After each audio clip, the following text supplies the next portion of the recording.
There is something that happens to a person's sense of self when they spend years, not months, years, without sustained real human contact. It is not depression, though it can look like that. It is not social anxiety in the way most people use that term, though it can feel like that. It is something more specific, a gradual narrowing, and it has a shape. And once you can see that shape, something changes about what you understand has been happening to you. This video is about that shape, not about loneliness as a condition. You already know you're living that, but about what chronic isolation does to your identity over time. The specific mechanisms, the way it rewrites the story you tell about who you are, and whether any of that is reversible, which is the question underneath every other question here. Here is the first thing that happens, and it happens quietly. Human beings build their sense of self in relationship, not in a poetic sense, in a literal neurological one. The way you understand who you are is constructed, in large part, through the social mirror. The accumulated feedback of other people seeing you, responding to you, knowing you over time. When someone laughs at something you said, you learn something about who you are. When someone calls you specifically, not the group chat, you because something happened and you're the person they wanted to tell, you learn something about who you are. When a friendship persists across years and changes and moves, and the other person is still there and still interested, that persistence tells you something about your own worth that no amount of self-reflection produces on its own. The social mirror is not vanity. It is the primary mechanism through which identity is formed and maintained. Now remove the mirror, not overnight. That would be dramatic enough to notice. Gradually. The way it actually happened. A move. A remote job. A relationship that ended and took its entire social architecture with it. A pandemic that rearranged everything and then technically ended while the isolation somehow continued. What happens when the mirror goes quiet is not that you suddenly feel lost. What happens is subtler and, in some ways, harder to locate. Your self-concept starts to contract around the version of you that exists alone, the self that shows up in a room full of people, the one that is quick or warm or funny in a specific way, or curious in a way that draws people in. That self has no surface to practice against. And slowly, without announcement, it becomes less accessible. Not gone, less accessible. That distinction matters. And it will matter more by the end of this. There is a second thing that happens. And this one is more dangerous. When isolation persists long enough, the brain does what the brain always does with recurring patterns. It builds a story around them. The brain is a pattern completion machine. Give it enough instances of a thing, and it stops registering each instance individually. It abstracts, it generalizes. It builds a category, and the category it builds from years of being alone is not, I am currently experiencing a period of isolation. The category it builds is, I am someone who is alone. That shift, from description to identity, is the specific mechanism of what chronic isolation does to a person's sense of self. It is not dramatic. It does not arrive with a moment of realization. It arrives in the way you answer questions about your weekend, in the way you stop making plans because you've pre-decided they won't work out, in the way you look at someone who seems to have close friends and feel not jealous exactly, more like you are observing a species you used to belong to. Research on self-concept formation is consistent on this point. The stories we carry about who we are tend to be self-reinforcing, not because people are weak or unaware, but because the brain is efficient.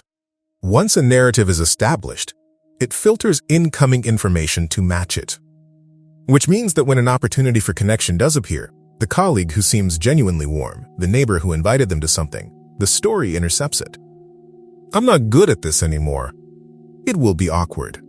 They're being polite. This probably won't go anywhere. The story is not lying exactly. It is drawing on real evidence from real attempts that really didn't work. But it is doing something else at the same time. It is applying the conclusion of those attempts to every future attempt before they happen. And that is the cycle. Isolation produces a story. The story produces more isolation. More isolation reinforces the story. Anyone who has been here knows the specific exhaustion of that loop. The way it doesn't feel like a loop from the inside. It feels like clarity. It feels like finally being realistic about who you are. That feeling of clarity is the most precise symptom of what chronic isolation does to identity. Here is what needs to be said directly and said carefully, because it is easy to misread in both directions. Yes, Something real has happened to your sense of self. The fear that isolation has changed you is not irrational. The narrowing is real. The story that formed around the isolation is real. The way that story now filters your experience of every potential connection, that is real. Saying nothing is actually wrong would be the kind of reassurance that lands hollow. And you are owed better than that. And self-reinforcing cycles have a specific quality that distinguishes them from permanent states. They can be interrupted at any point, not easily, not quickly, not without the specific discomfort of doing something that the story will immediately argue against. But any point in the cycle is an entry point for the exit. You don't have to go back to the beginning. You don't have to become the person you were at 22 before all of this, when connection happened without effort. You don't have to undo the years. You have to interrupt the cycle once, not permanently, not heroically.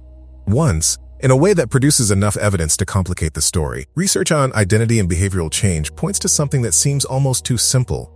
Self-concept shifts not through insight, but through disconfirming experience, not through understanding that the story is wrong. Through having one experience that the story cannot explain, one conversation that went somewhere real, one moment of being seen that the narrative of "I'm not someone people want to know" cannot absorb without changing. You have not become someone who cannot connect. You have become someone who has been practicing being alone. And practice, by definition, this is what practice means, can be redirected. The muscle did not disappear. It learned a different movement. And muscles that learned one movement can learn another. That is not optimism. That is the actual mechanics of how this works. If this video names something you have been carrying without a name for it, the grief of feeling like isolation has changed who you are at some fundamental level.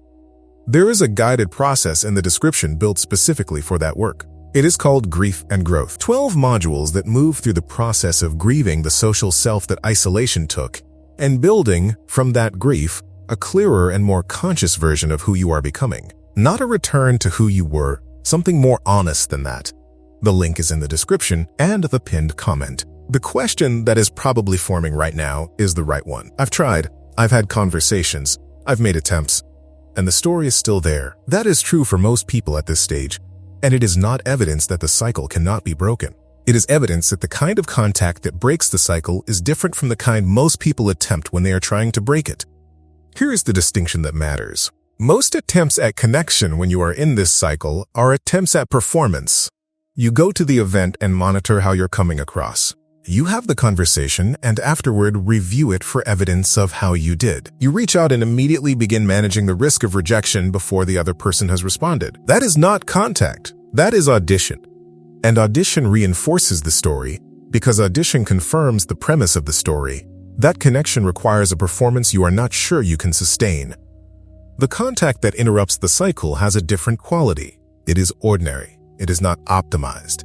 It does not require you to be impressive or recovered or ready. It is a message that says something real. Not a careful message, a real one.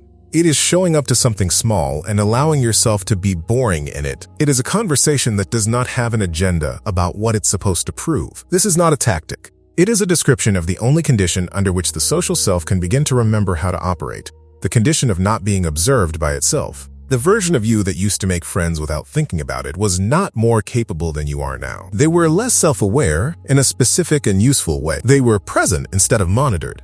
And presence is not a personality trait. It is a state that becomes available when the stakes feel low enough.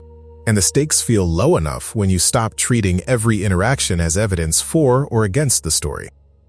That is the interruption. One ordinary moment that does not go through the editorial layer, not a transformation. An interruption. And interruptions, repeated, become the new pattern. That is how cycles change direction. If the work of reclaiming who you are, on the other side of what isolation has done, is something you are ready to go deeper on, the resource in the description is built exactly for that next step. The link is in the description and the pinned comment.